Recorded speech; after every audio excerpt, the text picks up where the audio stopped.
তখন সে আপনার কাছে আসছে নাসিহাত নেওয়ার জন্য, আপনি যদি বলেন যে তোমার এই করতে হবে, বোরকা ঝুলাইতে হবে, হাত মোজা পা মোজা, পারবে? এ বলবে আগে যা ছিলাম ভালোই ছিলাম। তাকে একটু একটু করে বোঝাতে হবে, মানে এই হেজাব এটা কেন, হ্যাঁ, কাভারিং আওরা এটা কেন, কেন এটা করতে হবে, এটা বেনিফিটটা আগে বুঝালেন। যে Islam consider women as a queen, নারীকে ইসলাম কি হিসেবে কনসিডার করে?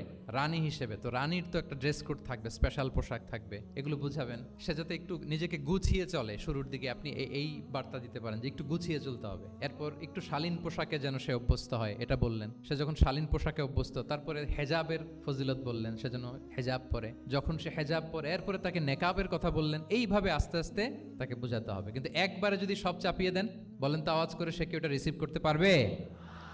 কারণ এই যে গ্রাজুয়ালিটি আর তাদাররুজ, এই সিস্টেমটা আপনি ভায়োলেট করেন নাই। একটু একটু করে বললে এটা মানুষের ফিতরাতের সাথেও যায়, তার নেচারের সাথেও যায়।